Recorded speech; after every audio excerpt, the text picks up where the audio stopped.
Chapter 3. The Silver River. Lightning flashed again as the group looked involuntarily back with nervous laughter. The cloaked figure stuck back toward the trees amongst the graves again. "Mom?" a concerned cat asked. "Are you okay?" "Yeah," I murmured distractedly as a second flash of lightning showed that there was no one where the figure had been standing just a moment ago. The pit in my stomach grew a little larger. "I'm fine." "Do you think it was a bit much?" wondered Martin. "There will be kids on the tour. Frederick's story is a bit violent." "Well, he was a serial killer," Cedric mildly mentioned as he descended the steps of the mausoleum. "It's bound to be a bit gory." "Maybe leave out the bit at the end?" ventured Martin. "I still jump when you yell about the red slasher behind us, and I know what is coming." "Let Joan decide," sighed Cedric. "She is in charge of the tour." "Fine," sniffed Martin. "I just think it should be toned down for the kids."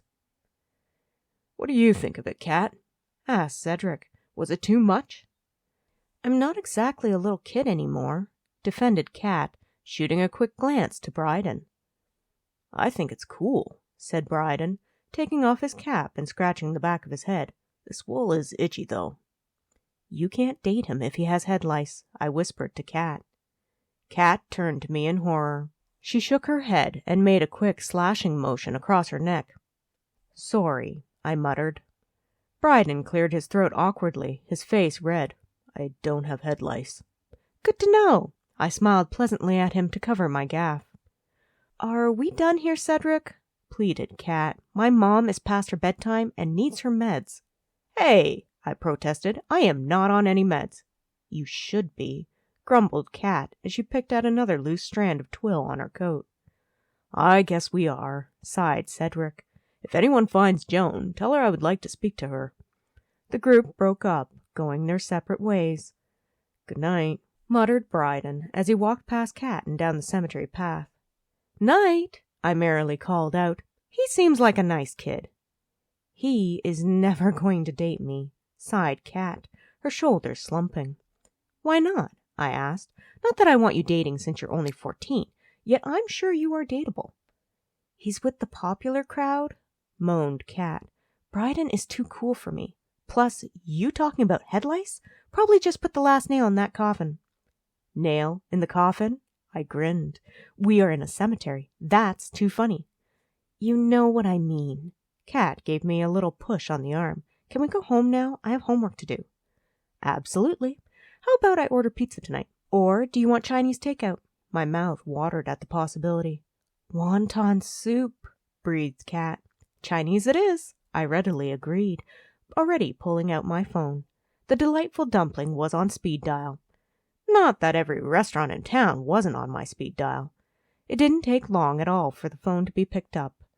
Placing our usual order, I ended the call before grabbing my bicycle. "How do you even manage in that skirt?" questioned Cat as she easily mounted her bicycle. "I would be so scared it would get caught in the chain." "With flair," I responded as I flipped the skirt up and onto my arm. I carefully balanced on the bicycle and set a foot to the pedal. "I'll get the Chinese food if you get the hot cocoa going." "Hot cocoa and Chinese food? Yuck," remarked Cat. "I'm not sure that would be a good combination." "Well, we won't know unless we try," I told her. I started pedaling, but it wasn't long before Cat passed me on her mountain bike.